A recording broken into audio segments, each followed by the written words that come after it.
네, 성승환 기자가 직접 이제 용산에 다녀왔는데 용산의 분위기가 어땠는지 들어보겠습니다. 성승환 기자 어디 용산 가봤지요? 어땠습니까? 분위기는 직접 가본 분위기. 뭐 일단 제가 후보들을 따라서 뭐 선거 운동을 하는 데로 좀 다녀봤고 있습니다. 뭐 지하철역도 가고 시장도 가고 그리고 또 뭐 이제 게이트볼장 가서 어르신들 만나는 데도 다녀봤는데 거기서는 사실 단편적이기 때문에 제가 뭐 거기 민심이 어떻다라고 얘기하기는 어려울 것 같은데요.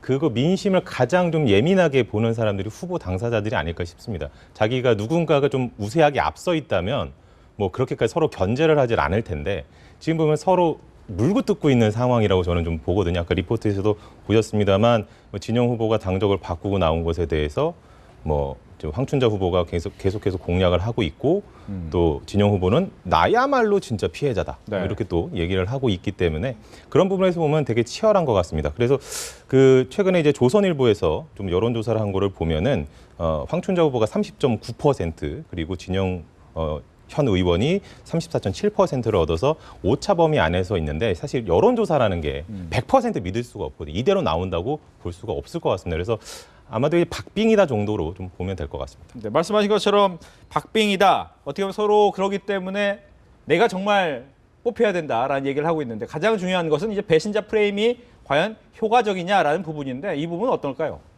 그 배신자 프레임으로 공격을 하는 거를 좀 전체적으로 봐야 될 것 같습니다. 이 지역만 놓고 본다면은 이게 지금 진영 후보 같은 경우는 다른 지역의 그 탈당파들과는 좀 다르거든요. 그렇죠. 나와서 당적을 바꿨기 때문에 그 뭐 새누리당을 여당을 지지하는 사람들 입장에서 본다면은 진짜 배신자라고 볼 수가 있을 거고 그렇기 때문에 이렇게 좀 그 황춘자 후보가 30% 가량의 지지를 받는 거라고 좀 생각이 되고요. 다른 지역 전체적으로 보자면은 뭐 대구 동갑의 류성걸 의원이나 정종석 후보 같은 경우에도 박빙을 좀 보이고 있고 그리고 또 이재호 의원 그리고 유승민 의원 같은 경우는 뭐 당에서 이제 무공천 결정을 내렸는데 여기서 뭐 새누리당 지지자들 입장에서는 따로 뽑을 사람들이 없을 수도 있겠습니다만 이들에 대한 지지도는 여전한 상황이거든요. 그렇다면은 결국에는 배신의 정치 프레임이라고 이번을 좀 보기에는 좀 어렵지 않을까라는 생각이 좀 듭니다. 알겠습니다.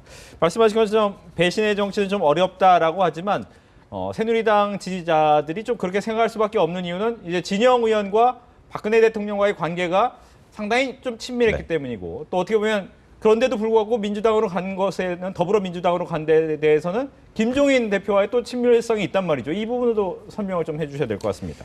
일단은 그 진영 후보랑 그리고 박근혜 대통령과의 관계를 보면은 진영 의원이 초선 의원일 때 박근혜 대통령이 초대 비서실장을 역임을 했거든요. 그만큼 뭐 전폭적인 인사라고 봐야 될까요? 발탁이라고 좀 봐야 될 것 같고 그리고 근데 또 이게 신뢰도가 굉장히 컸던 것으로 지금 얘기가 알려지고 있습니다. 그러니까 이제 이재호 의원하고 이제 친분을 유지하면서 친에게 좌장격 역할을 맡기도 했습니다만 그런 신뢰가 무너지지 않았고 그러면서 이제 현 정부의 보건복지부 장관까지도 했었고 그런데 또 그 발단이 된 게 2013년에 기초연금을 국민연금과 연계하자 이러는 청와대 방침에 반기를 들었고 거기에 항명성으로 이제 사임을 했거든요. 이제 그때부터 이제 제대로 찍힌 것이 아니냐라는 분석이 좀 나오죠. 그래서 그때 당시에도 사표를 낼 때도 박 대통령도 만류도 했었던 상황이기 때문에 이후에 또 여권 핵심으로 복귀를 하지 못하고 주변만 맴돌다가 결국에는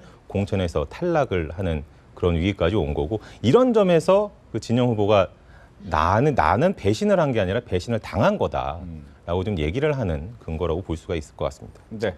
여기서 이준석 기자에게 좀 질문하고 싶은 것이 어떻게 보면 민주당 입장에서는 용산 지역이 그동안 한 번이었나요? 13대 때부터 한 번밖에 못 얻었는데 과연 진영 후보가 더불어민주당 이름으로 해서 용산 지역을 찾아올 수 있겠느냐라는 부분에 대해서는 당내에서 어떤 생각을 좀 하고 있습니까? 일단은 찾아올 것으로 기대를 하면서 그 지역에 공천을 안 한 거겠죠. 그 공천 안 하고 비워두면서 진영 의원이 입당하기를 이제 자리를 비워둔 거겠죠. 말씀하신 것처럼 용산은 역대 선거에서 보면 여권 성향이 굉장히 강했거든요. 새누리당, 한나라당이죠. 예전에 한나라당부터 새누리당까지 보수 정당에서 서울 지역에 강세주로 꼽은 것이 송파, 강남, 서초의 8개 지역구. 구와 양천갑 그리고 용산 이렇게 됩니다. 양천갑이 목동이 자리 잡고 있고요. 예. 그렇기 때문에 기본적으로 이종은 여당 텃세가 강하다 이렇게 볼 수 있는데 이 부분 좀 애매한 게 진영 의원이 3선을 지내면서 그 지역에서 상당한 좀 지역적 기반을 가진 게 있거든요. 예. 그 지역 기반을 본인이 끌고서 야당으로 넘어갔기 때문에 과연 이 부분이 얼마나 또 플러스 효과를 있을 수 있겠느냐. 또 반면에 아까 송승환 기자 얘기했다시피 여권 지지층에서는 배신자라고 또 낙인을 찍을 수 있거든요. 이 부분이 충돌하기 때문에 네. 뭐 쉽게 판세를 예측하기는 좀 어려울 수 있습니다. 예. 성승환 기자 끝으로 그럼 이 용산 지역에서의 마지막 변수가 있다면 어떤 게 좀 있겠습니까? 뭐 얘기했던 이제 그 야권 단일화가 여기서도 좀 변수가 될 것 같은데요. 네. 일단은 그 국민의당 그 곽태원 후보 같은 경우에는 계속 얘기하는 게 1번, 2번 후보가 두 후보가 모두 다 여당 후보다. 그러니까 야권 단일화가 아니라 여권 단일화부터 해야 된다. 나야말로 진짜 유일한 그 야권의 단일 후보다. 이렇게 좀 얘기를 하고 있거든요. 이게 얼마나 먹혀드느냐. 네. 그러면서 그 진영 후보가 조금이나마 앞서 있는 여론조사 결과상입니다만 조금이나 앞서 있는 부분은 얼마나 뺏어오느냐. 그 진영 후보 입장에서 얼마나 거기다 뺏기느냐에 따라서는 충분히 뒤집힐 수도 있고 그런 부분이라고 생각하기 때문에 예. 이 부분을 뭐 조속히 정리가 된다면은 네, 그 부분을 좀 봐야 될 것 같습니다. 알겠습니다. 저희가 이제 뭐 격전지를 하다 보면 전반적인 내용을 다 할 수가 없기 때문에 몇 군데를 좀 더 찝어서 이야기를 해봐야 될 것 같습니다. 그중에 한 가지가 이제 서울 지역에서는 정치 1번지 종로를 이야기하지 않을 수밖에 없는데 오세훈 후보 1명에 야권 9명, 10명이나 나왔어요. 네, 그렇습니다. 아마 제가 기억하기로는 전국 지역 선거구 가운데 가장 많은 후보가 나온 곳인데 그래도 관심은 이제 오세훈 후보와 정세균 후보의 대결로 사실 쏠리죠. 네. 근데 지금 보면 오세훈 후보 같은 경우는 경선을 거치고 본선 진출하는 과정에서 계속 상승세를 이어오고 있는 모습입니다. 각종 여론조사를 봐도 약 오차 범위를 벗어나는 선에서 지금 앞서고 있는 것으로 나타나는데 국민의당과 더불어민주당이 단일화를 한다고 하더라도 오차 범위 내로 그 격차가 좁혀지긴 하지만 여전히 오세훈 후보가 앞서는 것으로 지금 나타나고 있습니다.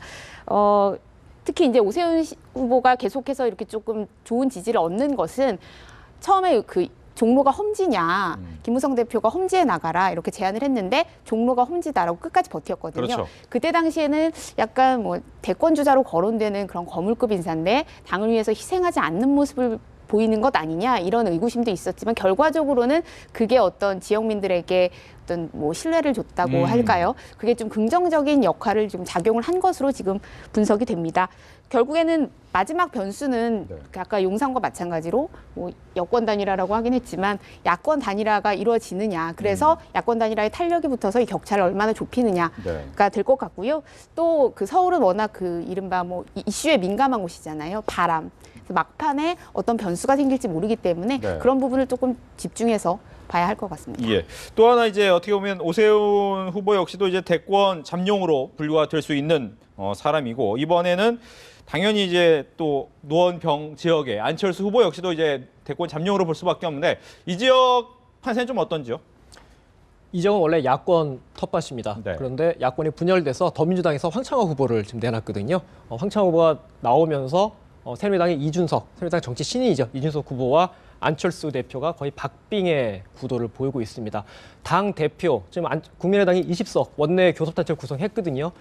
원내 교섭단체를 구성한 정당의 대표가 자기 지역구에서 이렇게 좀 추격을 당하는 상황은 굉장히 이례적입니다. 왜냐하면 당 대표는 당의 간판으로서 전국을 돌면서 지원 유세를 해야 되거든요. 어떻게 보면 자기 지역구에 지금 발목이 잡힌 상황인데 이 부분이 국민의당으로서도 굉장히 딜레마인 부분입니다.